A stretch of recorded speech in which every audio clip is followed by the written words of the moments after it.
Welcome to the Vault podcast. It is me, Dave Wakerley, with Funny Man Dan. Hello. And our very special guest today, Hamish Boyd-Jones, uses full name. Hello, Hamish Boyd-Jones. Hello, everyone. We'll be referring him for the rest of the recording as BJ because that has been his nickname since it was given to him at birth by a private school fairy. Ready for my spiel, Dan? I love the spiel. Set it up for me. David is about to read something that he wishes he could memorize. We know that not every leader in kids ministry is in big staff team. In fact, more than half the churches around the world have solo pastors, but no one should be alone in ministry. No. So we humbly ask you to consider us as part of your team. Welcome to the Vault, where you keep your most valuable things. And what is more valuable than wisdom? The wisdom today is coming from Hamish Boyd-Jones, BJ, the man who is the guru, one of the most learned and knowledgeable people who do his job, which he will tell us the description of right now. Unfortunately, I won't need to do much here. I'm the fact checker, and Hamish knows his facts. But we'll see. We'll see if I can get you.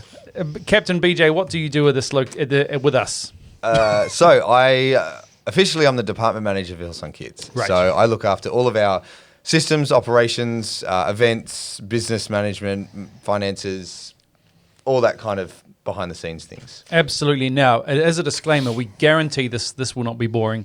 This podcast, operations. He's personally guaranteed us. Here's what we're going to talk about today. You might be in a single location church. You're still going to learn something today because I am not gifted or skilled in the area of business management.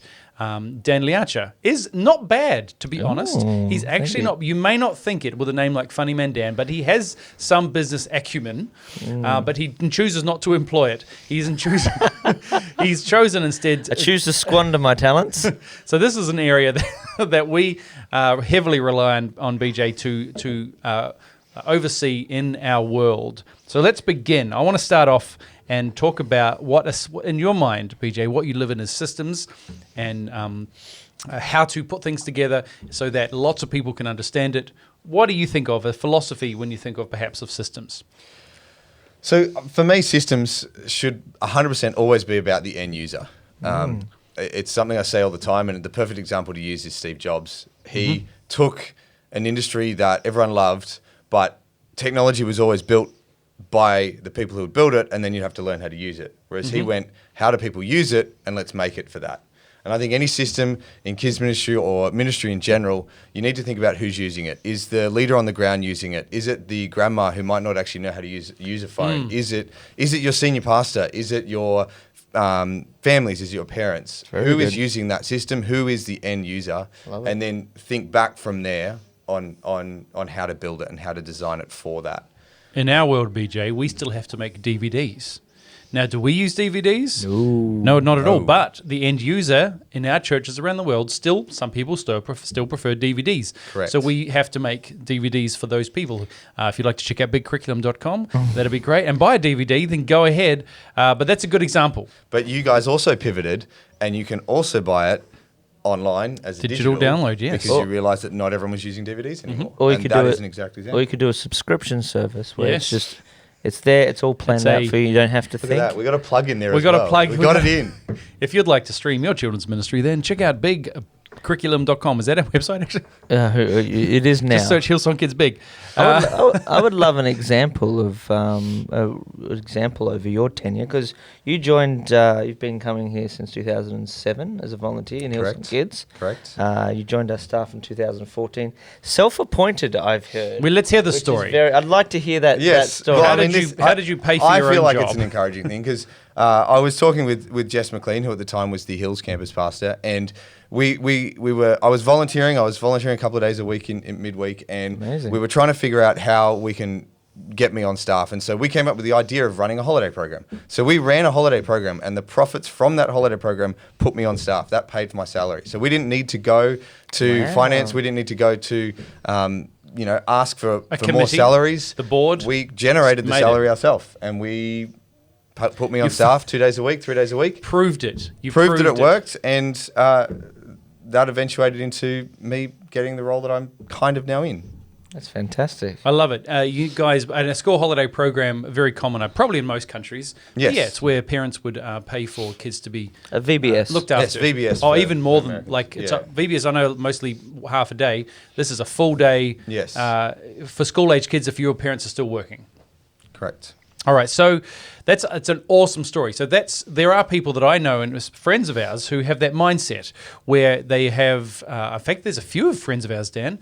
People like Andy, who's been on the podcast here, who are very business minded, and they will make a way where there is no way, and that is BJ. And a there good is always a example. way. There is always a way to figure out how to do something, whether it be through finances or a systematic problem that you've got, and you can push through and you can figure out a way. Absolutely. So then in 2015, you joined on a full-time staff and events role. But that's very different to your role now. Yeah, so I came on in 2015 in the events role. Purely at the start, it was just to organise our major events, Kids Fest, Kids Song, Summer Camp, things like that. And the more Nathan and I, so Nathan McLean was the kids pastor at the time over Australia, and we were growing. That was when we were adding locations left, right and centre. Every year we'd add 2 or 3 locations. And Nathan and I were talking about the fact that we needed a way to keep all those locations together, to keep everyone working the same, using the same curriculum, using the same toys, the same equipment. And so that's where my role developed from being a pure events role to a lot more operations and business focused, because we saw a need to go, we're a growing church, we're adding locations, and we need some things to put in place. Before that, for example, you guys would make the curriculum. Catherine would sit there and burn DVDs on a Friday night. And this guy was burning DVDs. and Dave was burning DVDs, and you would post them out to locations or drive them to locations and hope they made it there by Sunday. And so we needed a better way to get the curriculum and the content out to our locations. And so we came up with different ideas and different ways to fix that. And that has actually developed even further now. So at that point, we put them on Google Drive. We put everything on Google Drive, and you could download it from there. And we then moved from Google Drive to SharePoint because there was security issues with Google Drive, and we couldn't get the right passwords or the right logins. So we moved into SharePoint. And then SharePoint started to have some issues with access and things like that. So we adapted again, and we now use a program called Playlister, which is phenomenal for any of you out there. And you need to distribute any kind of content, videos, Playlister. One central guy uploads it, and it syncs automatically with all of our different location devices. And that's now how we distribute curriculum. Good friends at Playlist. Not a sponsor, but should be. Yes. Not that we ever have sponsors. Not that we ever do.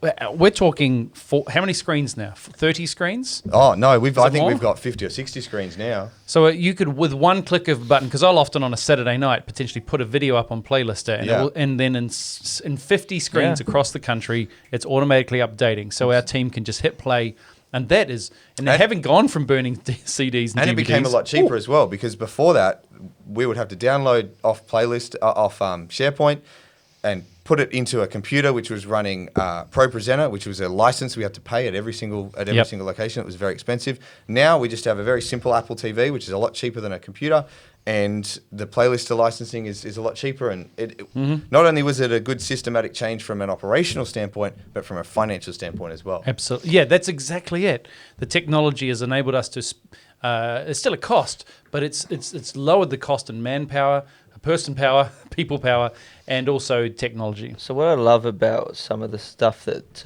Hamish and his teams are doing is there's a concept out there called decision fatigue. Have you heard about this? Go on, Dan. Teach us. The Oh, decision wise fatigue man. is the idea that after making many decisions, your ability to make more and more decisions over a course of a day becomes worse. So in a kids ministry, you would have so many decisions you make, from what toys to buy, what curriculum to use, what are we teaching this week, how are we going to set up the rooms, all this sort of stuff. So the central team has, got people that have actually thought through what's going to be the best for the majority of occasions. Obviously, you can change some things around to suit your kids, but a lot of the times people are going in and the decisions are, decisions are based around people. So whose family's here, who's not. How can I follow them up? And they're the kind of decisions we want people making, not necessarily, do I get a Terry or an echidna? The answer is Terry, because the echidna is very hard and terrible to play with. Here's the thought. But that is correct. To just finish on that thought, that is correct. The goal for me in my role is to is to alleviate the pressures from an operational standpoint on our team on the ground so they can focus on people. If they're spending half their morning trying to figure out where the curriculum is, or plugging something in, or finding the right toys, they're not focused on people. They're not able to welcome families and greet families in the way that they should be able to. So that's always been our goal. Whenever we create a system, whenever we create or change the way we operate, the end goal is to pastor people better. Here's my philosophical idea. Think like a politician, act like a parent. And the idea is, most of us, if we're just people persons and we love hanging out with kids, we think like a parent all the time. You're 100% thinking of the one and the kids in front of you right here. What do they need? But sometimes we need to step back and think of the big picture. You need just to think of the statistics. So, for example, at some point, you've got to think like a politician. And politician's not a great word to use, I understand. Nobody likes politicians at the moment. But what they do is they look at demographics. Yeah, they can't think of the one. They cannot think of the one because they don't know anybody because they're politicians. But what they do is they look at demographics and statistical, what percentage of the people in my electorate are receiving this service, what's going bad here, and we need to, and that's where I think systems come in. It allows us to think big picture, because sometimes if you just focus on that one kid, you'll only see their lack or their need and what they're receiving. Everybody else might love your program and what you do in church, but if one kid hates it, you might focus too much on their experience and then get an imbalance in what you're trying to do with kids. So that's my thought. In saying that, there is one kid here at Kidsong who's figured out how the whole game works and look behind the curtain, and he's really bugging you. You're like, we've got to change everything just to get this kid. As a background, you know us. We're still filming from Kidsong, which is our Hillsong conference in winter, and we've had a whole bunch of kids here. This is our second group of kids. But here's the deal, and you know this at home. I can speak directly to you now. You know your pastor's kids. They're going to be here most of the time. They're going to be here all the time. So we have one particular pastor's kid who has figured out everything. Everything. And we know that because he tells us every 10 minutes. And he's certain that everything's rigged and nothing that we do is fair, which is true. But he's figured it out. So it's hilarious. And so my job is to try and fool him this conference. Funny story on that one. I was watching you guys, and this is not to do with systems, it's just funny. I was watching you guys, and I couldn't work out if what Dan was doing on screen was legitimate or rigged. Right. He was that good at it. And I went up to him after and asked him, are you rigging this or is it legitimate? And he said, of course I'm rigging it. What do you think this is? It's kids ministry. You always rig it. But we rig it for the end user. For the end user. We want to give the kids a great experience. Yes. You don't want one tribe to get all the points. No. Sometimes you've got to hand up to the other tribe. Right, Dan? Okay. Again, not necessarily systems related, but funny story about that when we were at summer camp a few years ago, and we were trying to rig the tribal wars so that one tribe could...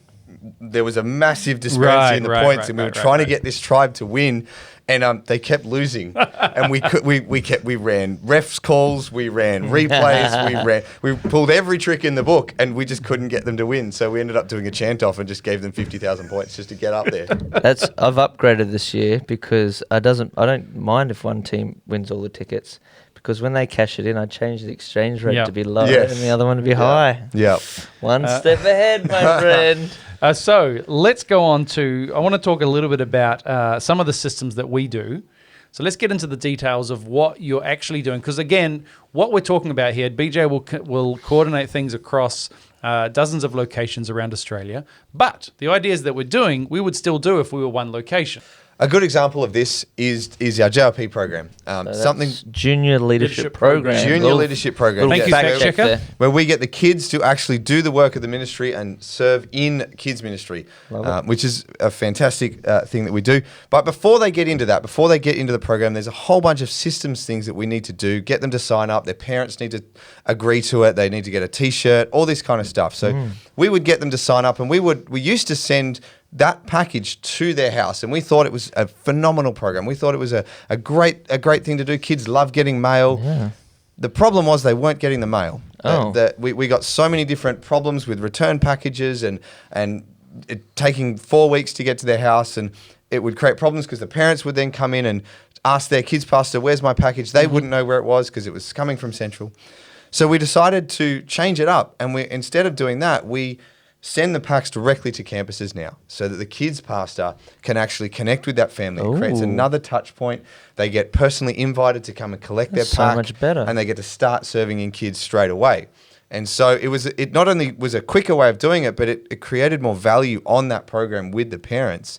And even though it was more work for our team in Central, it ended up being a better solution. So the first solution you come up with, or the quickest solution, isn't always the best. Yeah. The best one is the one that's actually going to work for our families and our kids on the ground. And it's important that you made the decision and then just didn't move on. You took the feedback, you made the wrong call, then that led to an even better call. Yeah, and that's, I think, one of the biggest things with systems, and someone in a behind the scenes role is, you got to know, and it's okay to say, nope, that was wrong. We made the wrong system. We made the wrong call. Let's change it and let's fix it. Because it's when people are too afraid to fix a system that it becomes an issue, and it becomes really hard for the guys on the ground. I think our biggest problem was trusting Australia Post. You can say it, BJ. Look, yes, Australia Post, we love you, but it's been downhill for the last few years. Yes, it has. I sent them a complaint in the mail. They never got it. Never got it. All right. By the way, if you'd like to know more about JLP, you can send an email to thevault@hillsong.com. That's it. We've forgotten to do that in the last. Wow, that was just training coming in. I haven't said that for a while. So please send us emails. Dan will now have to check that inbox. Yeah, you will have to. I will. I've got it actually on my phone, still on my phone. So it's been empty, the inbox, for a while. So please send us questions that you would love to know and have us answer, because that really helps us know what to talk about. Yeah. So Give us content, please. We need content. So what's another system that we do? Another system that every kids ministry has is a check-in system. But something that we need to talk about is making sure that every system that you use works with the rest of church. Right. You can't have a different check-in system to youth. Mm-hmm. You need to make sure that everyone in your church can work with the same system. For example, right now at Kidsong, we have the Young and Free conference happening as well, and the Adults conference happening. And at any one of the check-in points, whether you're at Kidsong or Young and Free, you can check in your whole family and get your adult pass all at the same spot, because we're all using the same system. And so on a weekend, it's going to be the same. So many years ago, we built an in-house check-in system. Yep. Now it's started to kind of fail a little bit, and things aren't really working as well as they could. So we started looking for a new check-in system. And I worked with our main systems team and said, we need a new system. And they happened to say the exact same thing for the adults. And so now as a church, we're moving forward on a new church management system. And it's not us in kids ministry going our own way. It's us working as a church, and therefore the families will get the same experience in kids and youth, and for their experience as well. And I think that's something that's really important to do whenever you're designing a system that affects the rest of church. Make sure you include the rest of church. I like that. And then the other advantage of that is when it does go wrong, you've got the rest of church to help support it. You've got an IT team or an IT person to help you fix it, instead of you having to fix it yourself. Unless you are also the IT person. Unless you are also the IT person. Yeah. We briefly, let's go back to Playlister. We did look at other options, but the thing about that is it would require us supporting that system. And it was just at that point, you're like, you know what? Having someone to call when things are going wrong is very valuable. Yes. More valuable than you might think. It is. And it's something that should always be checked on, that if you're going to build something yourself, you need to make sure you've got support for it. Not only that, there are some things that I have personally built for Hillsong Kids that I need to make sure that I've got other people that know how to use it, so that when I'm on leave, or if I'm away, or if I'm uncontactable, that it can still be troubleshooted. So make sure you don't create yourself as the linchpin of a system, and that there are other people that know how to use it. It's very true. Could you, I've got a question for you. Talking about being in line with the church. Now, just the flip side of that is you being in your role, and us in kids would be kids specialists. How would you approach a campus pastor, senior pastor, let's say if they're going a certain direction for an event that actually doesn't really kind of work with kids? How would you broach that conversation? Because I know you've done it quite a few times. we have, and I think the key to that is know why. Have your reasons why, and have the statistics or the facts or whatever it is you need to back it up. For example, in planning this Kidsong, we've never run an event at Hills Campus before, a major event like Kidsong. We run Kids Fest, but it's a different type of event. It's a different thing. It's not a multi-day event. And so when we were planning this, there were certain things that we needed, one of which was outdoor space. So we needed to take over some of the car park, which was a hard thing for the main events to hear because they needed as many car spaces as possible for the delegates to park in. So we were able to go to a meeting and in one meeting lay out the facts of why kids need outdoor space, how many kids we've got, how much space we needed. And because we actually laid it out in a very clear way, we were able to successfully get that space and get that need for kids. So when you're going to talk to other departments or your senior pastor or whoever it is, know what you're asking for and have the facts or the figures or the statistics to back it up. As well as that, have relationship. I've got relationship and I've spent years fostering relationships with our COO, with our CFO, with our systems people, with our IT people, with my counterpart in youth, a guy by the name of Sean. Him and I work really well together, work really closely together. And so because I've got those relationships, if I need something, I can pick up the phone and they know that I'm not coming because I'm being annoying. I'm coming because it's something we actually need. Right. And so, yeah, number one, have relationship first, and number two, know what you're asking for and have the things, the statistics or the facts to back it up and on hand. And you were proactive with that conversation. You didn't just wait to be allocated no space. Correct. And then complain about it and worry about it. You don't be afraid to go in and ask for things. If you know what you want and you've got the facts to prove it and to back it up, go and ask for it. And if you've got relationship, you'll get the answer that you're looking for. That's brilliant. Wonderful. Now, one of my favorite things that we do, and this is something that you can do in your church, but we're trying to figure out how to celebrate birthdays for a long time in our church. And we've done different things over the years, from just having a gift each service. You'd find out if any kids had birthdays. Now, our sign-in system has a birthday cake. If it's a kid's birthday, a child's birthday from last Wednesday to next Tuesday, I believe is the scale, then a birthday cake would appear on the name tag. Now, that's a good system. That's a good start of a good system. But then what do you do to celebrate their birthday? We've done lots of things, from just giving out little prizes, jump a little, like a, what do you call it, like a lucky dip, kind of grab a prize out of a thing, singing happy birthday. But the thing that I love, and I absolutely love this, it's one of my favorite things to do because it involves the parents, is after the service, near our most of our locations have a, what do we call it, a parenting... family space. Family zone area, jumping castles if you can. If our location can have a jumping castle, we'll always try and get them one, which is another system. Yes. But that... Our system is, BJ, can we have a jumping castle? And he'll go to... But we've... there's a whole system there because we actually design... We put Max and Melody on it, our mascots and stuff like that. If you want to talk about that, we can after this. But the thing is, end of the service, all of the kids who have a birthday in that given month will come and we'll celebrate together with a big birthday cake. And then we'll give them a gift, which is a box, a standard box that has got the same thing in it, whether you what level location you're in. Now, I love it because that's one of the few times we get to celebrate with parents. So from a pastoral perspective, you're like celebrating kids in front of them. And last time I did it, I had a tiny pink piano, which is a part of our props, and I was literally playing Happy Birthday and singing along like a maniac. But I know you've got to put the effort in and be big in that moment, because you've got 20 kids having a birthday in front of you, and parents are there taking videos, and you're like, well, this is it. This is my time to shine. But that is all coordinated centrally. Correct. Yes. Again, it's a really good example of us trying to go, let's take things off our guys on the ground so they can focus on people. Mm-hmm. So what we did is we realized that we wanted to do this, and we realized we had quite a good purchasing power. So as you said, we created a standardized birthday. We ordered 5,000 of each gift, which made it a lot cheaper for us to hand these gifts out and actually provide them to the kids. And then we send them ready to go, prepackaged, to the campuses.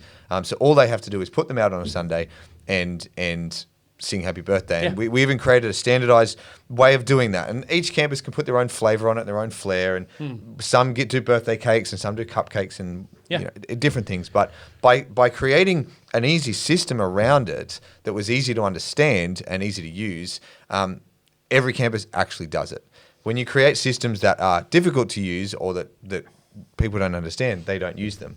Or they go rogue. Or they go rogue, which is what was happening with birthdays. We had, you can go and do this or you can go and do this, and people would just sometimes forget to do it, or they wouldn't do it. It's the fatigue of choice, Dan. It's right? the fatigue of choice. So that's what I love. I know, I'll sing happy birthday, I'll make it great for the kids, and I can pull out of a box and give each one a present. I don't even have to worry about it. We do a gender neutral present, so it's not boys or girls. Yes, it just correct. makes it easier. Just makes it Everyone easier. gets us the same gift. Yep, we do two, one for junior and one for primary, just because Right. of slightly different. Right, so junior being preschoolers, primary, elementary kids. Now, Yes, some people correct. might think, well, that sounds a bit boring. Everything's standardized, Right. but it's really not. It's like we're not expecting everyone to be able to make a cake. We're sending a cake, and they can decorate it however they want. They can do special birthdays. Yeah, they can, you can add to it. They on can top of add that. to Yes. it. They can put their own flair. But it's a good point. And As a city- we also order only for 2 years. So we run the Right. gift for 2 years. So we've been doing this for 5 years now. And we're on our third set of a third different toy, third different gift. So it's not, you think it's boring, but at the end of the day, each kid's only getting one a year. So they'll get it twice and then we'll give them a new one.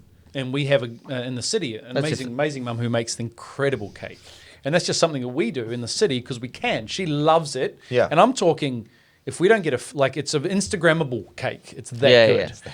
So it's literally that's a little on top of the sparkle, on top of what we do in the city. My wife's a school teacher, and So she gives them maths homework.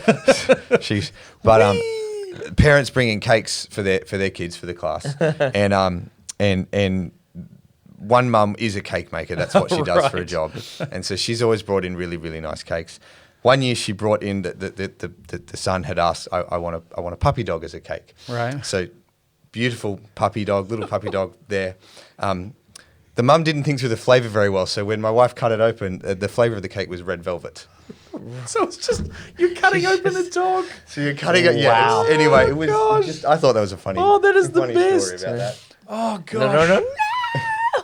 Well, you're just cutting a dog in half in the first place. That's right. Yeah. Oh, that's amazing. All right. Well, listen, this has been amazing. Thank you so much, BJ. This is incredibly helpful. And it hasn't been boring. No. Not one bit. I told you the insurance claim will go unclaimed because it has not been boring. It has Yeah. been riveting at every level. There is so many more we can talk about, and I'm sure as soon as we finish recording, we're going to go, we should have talked about, we should have talked Yep. about. Yeah. But that's all right. You can let us know if there is any systems that you do that you think are worthy of sharing, then please let us know at thevault@hillsong.com. And any questions for BJ, we will forward on to him. Oh, absolutely. And we'll get more systems understanding from him. Thanks for joining us on The Vault. I'm Dave. That's Funny Man Dan. And that there is BJ Hamish Boyd-Jones, magical man of mystery. We're going to see you next time on The Vault. Thanks, everybody. Bye.